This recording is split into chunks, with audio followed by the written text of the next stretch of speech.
ఇంత దేవాలయం మన దగ్గర ఉంటే కూడా ఉండడానికి గెస్ట్ హౌస్ లేదు ఆ రోజుల్లో. ఈ పొన్నమి గెస్ట్ హౌస్ అనేది నేను కేంద్ర మంత్రిగా ఉన్నప్పుడు మొట్టమొదటిసారి ఇక్కడ నేను నిధులు కేటాయించి ఇక్కడ కట్టించడం కూడా జరిగింది.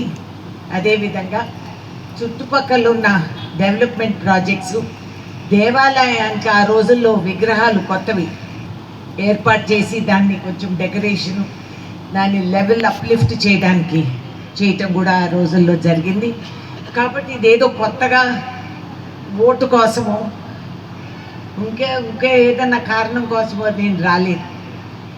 ఇది అప్పుడు పుట్టిన పూనకం. ఇది సాధించే వరకు ఆ రాముల వారు నన్ను వదలరు, నేను ఆ స్వామి భక్తిలో అలాగే ఉంటాను. ఇది సాధించే వరకు అందరం కలిసికట్టుగా పనిచేయాలి. మనం ఏ ప్రభుత్వానికి వ్యతిరేకం కాదు, అందరూ చేయాలనే ఆలోచనలోనే ఉంటారు. కాకపోతే కొంచెం మనం నెట్టుతూ వస్తే ఆ దారి త్వరగా మనందరికీ కనిపిస్తుంది అని.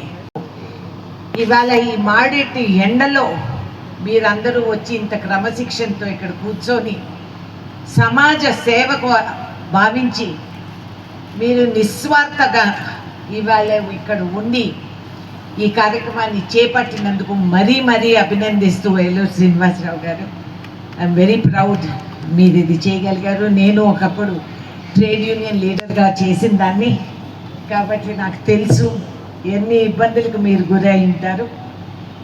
ఏ ప్రభుత్వం కూడా అన్నీ తెలుపుతూ, మరి నాకు ఇందాక చెప్పినట్టు మన ఊర్లో కూడా ప్రోగ్రామ్స్ ఉన్నాయి. నాకు ఇక్కడ ఉండి అన్నీ వినాలని కోరిక, కానీ ఇవాళ టెక్నాలజీ పుణ్యాన ఈ రికార్డింగ్లన్నీ నాకు అందిస్తారని నేను కోరుకుంటున్నాను. సో ఇవన్నీ తెలుసుకొని ఈ 3 రోజుల సమావేశం పార్లమెంట్లో మహిళా బిల్ అని అంటున్నారు. అదేదో చూద్దాంలే, కానీ బిల్లున్నా లేకపోయినా తర్వాత అయినా ఈ సమస్య పరిష్కరణకి నేను మీ అందరితో కలిసి ఉంటానని చెప్తూ సెలవు. మరి జై శ్రీరామ్.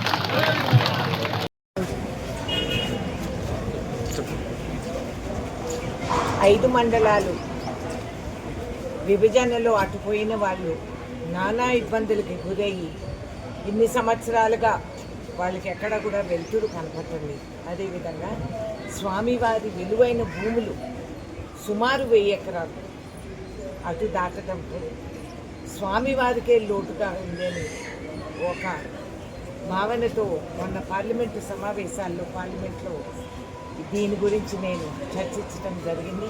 దానికి స్పందనగా జేఏసీ వాళ్ళు ఒక నిర్ణయానికి వచ్చి అందరూ కూడా ఎంప్లాయీస్ ఇదే సిద్ధాంతాన్ని పాటించి దీనికోసం పోరాడడానికి మేమందరం కూడా ఉన్నాము. ఇది స్వామివారి సేవ. మన రాష్ట్రంలోనే కాక యావత్ ఆంధ్ర రాష్ట్రానికి కూడా ఇటువంటి రామాలయం అనేది లేదు. కాబట్టి దీని పేరు ప్రతిష్ట అన్నీ కాపాడుకునే కర్తవ్యం మనందరికీ అని భావించి ఇవాళ ఇక్కడ రావటం జరిగింది. ఎంతో అదృష్టంగా నాకు స్వామివారు దర్శనం కలిగించారు. అదేవిధంగా ఈ పోరాటం ఇది మొదలు ఆఖరి కాలం. ఇది సాధించే వరకు, మా కంఠంలో ప్రాణం ఉండే వరకు మేము ఈ భూములు మనకు వాపసు రావాలి. 5 మండలాల్లో ఉండే వాళ్ళ ఇబ్బందులను కూడా తొలగించాలని ప్రార్థిస్తూ ఇవాళ రావటం.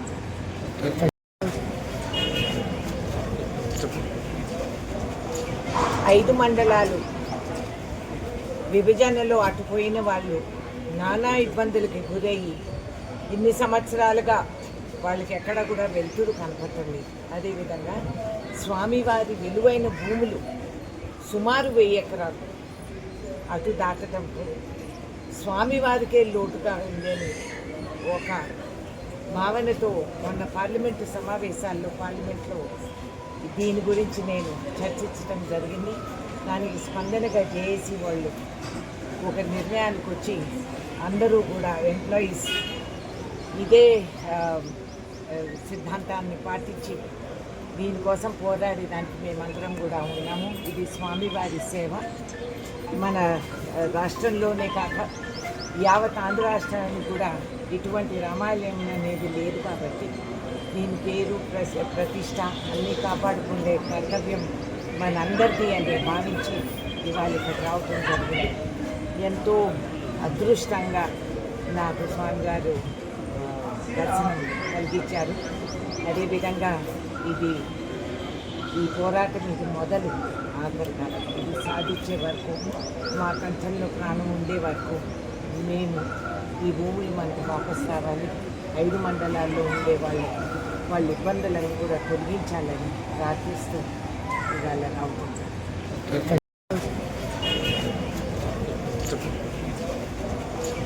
5 మండలాలు విభజనలో అటుపోయిన వాళ్ళు నానా ఇబ్బందులకి గురయ్యి ఇన్ని సంవత్సరాలుగా వాళ్ళకి ఎక్కడ కూడా వెలుతురు కనపడటం లేదు. అదేవిధంగా స్వామివారి విలువైన భూములు సుమారు 1000 ఎకరాలు అటు దాటడంతో స్వామివారికే లోటుగా ఉందని ఒక భావనతో మొన్న పార్లమెంటు సమావేశాల్లో పార్లమెంట్లో దీని గురించి నేను చర్చించడం జరిగింది. దానికి స్పందనగా జేఏసీ వాళ్ళు ఒక నిర్ణయానికి వచ్చి అందరూ కూడా ఎంప్లాయీస్ ఇదే సిద్ధాంతాన్ని పాటించి దీనికోసం పోరాడడానికి మేమందరం కూడా ఉన్నాము. ఇది స్వామివారి సేవ.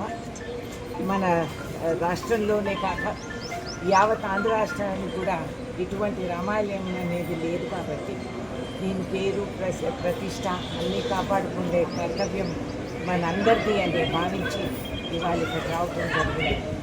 ఎంతో అదృష్టంగా నాకు స్వామివారు దర్శనం కలిగించారు. అదేవిధంగా ఈ పోరాటం ఇది మొదలు ఆఖరి కాలం. ఇది సాధించే వరకు, మా కంఠంలో ప్రాణం ఉండే వరకు మేము ఈ భూములు మనకు వాపసు రావాలి. 5 మండలాల్లో ఉండే వాళ్ళ ఇబ్బందులను కూడా తొలగించాలని ప్రార్థిస్తూ ఇవాళ రావడం.